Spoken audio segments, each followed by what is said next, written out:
Hi! Hello! నమస్తే. Welcome to BRK money control. నేను మీ కీర్తి. ఈరోజు మనతో పాటున్నారు AMFI registered mutual funds distributor Srinivas Reddy గారు మనతో పాటున్నారు. సార్‌ని అడిగి మనకున్న డౌట్స్ క్లారిఫై చేసుకుందాం.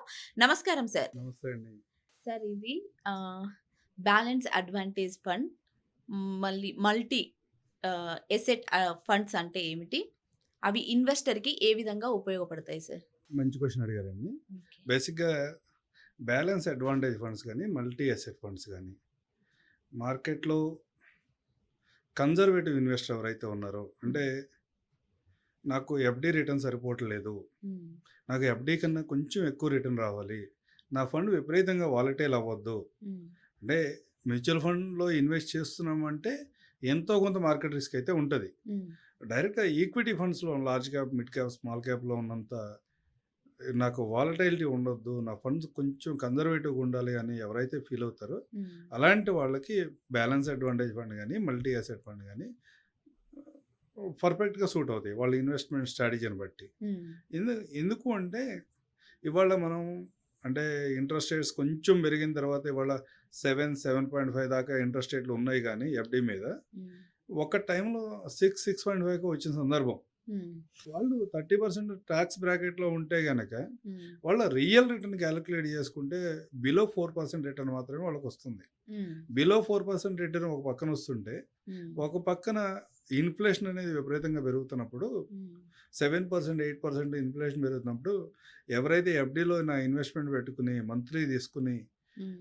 నా లై మంత్లీ ఎక్స్‌పెన్సెస్‌ని వాటి నుంచి యూజ్ చేద్దాం అనుకున్న వాళ్ళకి హ్మ్. ఆ ఎఫ్‌డి రిటర్న్ అనేది సరిపోవట్లేదు ఇవాళ. హ్మ్.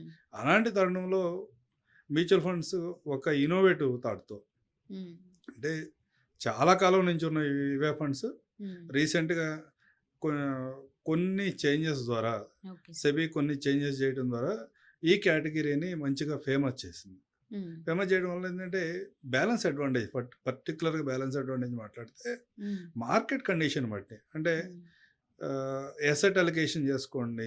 హ్మ్. మార్కెట్ కండిషన్ బట్టి మీరు మీ అసెట్‌ని రీబాలన్సింగ్ చేసుకోండి అని మనం చెప్తా ఉంటాం రెగ్యులర్‌గా. Okay sir. కానీ ఈ బ్యాలెన్స్ అడ్వాంటేజ్ ఫండ్‌లో మనం ఇన్వెస్ట్ చేయడం ద్వారా హ్మ్. ఆటోమేటిక్‌గా ఫండ్ మేనేజర్ ఎవరైతే ఉన్నారో ఆయనే మార్కెట్ వాల్యుయేషన్స్‌ని బట్టి హ్మ్. మనం అమౌంట్‌ని ఈక్విటీ డెట్‌లోకి అలొకేషన్ చేంజ్ చేసుకుంటూ వెళ్తారు. హ్మ్. అంటే వాల్యుయేషన్స్ చాలా ఎక్కువగా ఉన్నాయనుకోండి. హ్మ్. డెట్‌లోకి కొంత అమౌంట్‌ని షిఫ్ట్ చేస్తారు. హ్మ్. లేదు మార్కెట్ బుల్ రన్‌కి అవకాశం ఉంది. హ్మ్. మళ్ళీ ఫ్యూచర్‌లో పెరగడానికి అవకాశం ఉంది అనుకున్నప్పుడు కొంత అమౌంట్‌ని డెట్‌లోంచి ఈక్విటీలోకి హ్మ్. తీసుకొస్తారన్నమాట. ఇలా చేయటం ద్వారా దగ్గర దగ్గర 10-12% రిటర్న్ జనరేట్ చేయగలుగుతున్నారు. హ్మ్. 10-12% రిటర్న్ అంటే ఆబ్వియస్‌గా ఫిక్స్డ్ డిపాజిట్ కంటే 3-7% ఎక్కువ. హ్మ్. 3% ఎక్కువ ఫిక్స్డ్ డిపాజిట్ కంటే కూడా. హ్మ్. 12% వస్తే 5% ఎక్కువుంటది. అవును. ప్లస్ టాక్స్ ఎఫిషియెంట్ కూడా. హ్మ్. ఇవన్నీ కూడా ఈక్విటీ టాక్సేషన్‌లో ఉంది బ్యాలెన్స్ అడ్వాంటేజ్ ఫండ్. హ్మ్. మీవి ఏవైతే ప్రాఫిట్స్ వస్తున్నాయో, ఆ హ్మ్. ప్రాఫిట్స్ మీద మాత్రమే మీరు విత్‌డ్రా చేస్తే, హ్మ్. విత్‌డ్రా చేసిన అమౌంట్‌లో ప్రాఫిట్స్ నుంచి మీరు 12.5% పే చేస్తే సరిపోతుంది. హ్మ్. అందుకని ఎవరైతే కన్జర్వేటివ్ ఉన్నారో, హ్మ్. ఎఫ్‌డీస్‌లో నాకు రిటర్న్ సరిపోవట్లేదని ఫీల్ అవుతున్నారో, హ్మ్. అలాంటి వాళ్ళకి ఇవి పర్ఫెక్ట్‌గా సూట్ అవుతాయి. ఓకే. దీంట్లో జనరల్‌గా ఎవరికిస్తున్నాం? ఇవాళ మార్కెట్‌లో ఈ ఫండ్ ఎవరు ఎక్కువగా యూజ్ చేస్తున్నారు అంటే, హ్మ్. ఎవరైతే మంత్లీ అవసరాలుంటాయో హ్మ్. సపోజ్ ఒక రూ. 10,00,000 ఇన్వెస్ట్ చేశారు మ్యూచువల్ హ్మ్. ఫండ్‌లో. హ్మ్. మంత్లీ నాకు 5,000 కావాలి, రూ. 7,000 కావాలి, రూ. 6,000 కావాలని ఎవరైతే ఇంట్రెస్ట్‌ని వాళ్ళ అవసరాల ఒక కోసం స్పెండ్ చేద్దాం వాడుకుంటారు. అనుకుంటున్నారో, హ్మ్.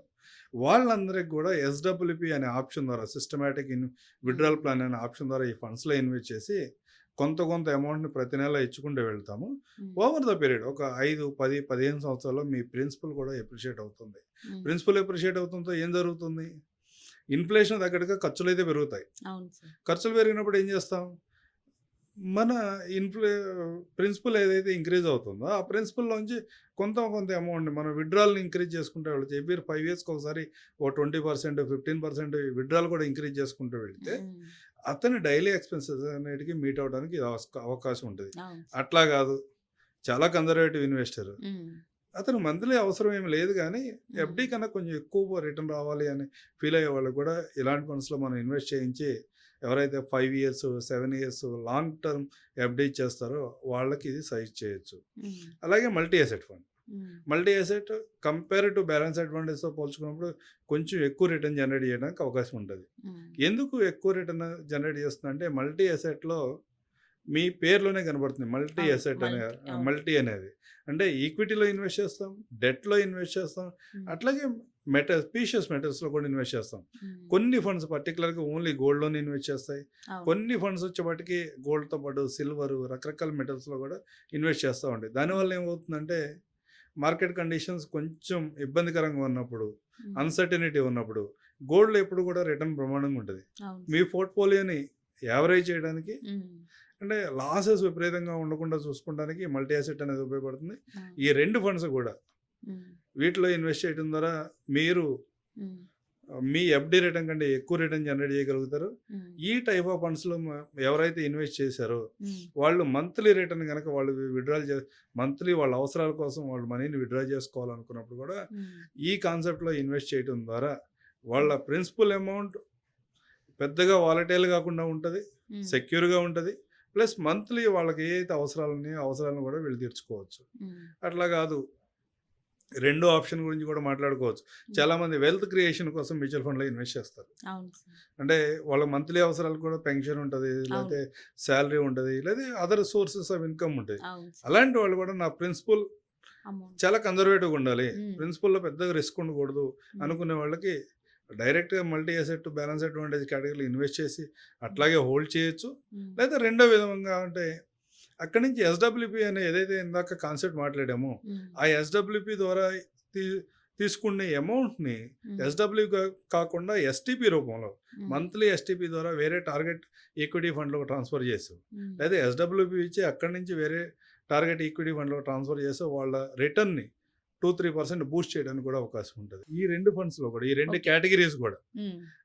ఎవరైతే సీనియర్ సిటిజన్స్ ఉన్నారో హ్మ్. లేదా వెల్త్ క్రియేషన్ కావాలనుకుంటున్నారో అవును. నా ఎఫ్‌డి కంటే కొంచెం ఎక్కువ రిటర్న్ రావాలి. హ్మ్. నాకు టాక్స్ బెనిఫిట్ కూడా కొంచెం నాకు అందుబాటులో ఉండాలి అని ఉండాలి. ఎవరైతే ఫీల్ అవుతున్నారో హ్మ్. అలాంటి వాళ్ళందరూ కూడా వీటిలో ఇన్వెస్ట్ చేయాలి. అదే మీరు ఇది ఎవరికి ఉపయోగపడుతుందనేది కూడా మీరు చెప్పేసారు సార్. అవును. ఓకే. Thank you sir. చక్కటి ఇన్ఫర్మేషన్ ఇచ్చారు. Thank you so much. Thank you అండి.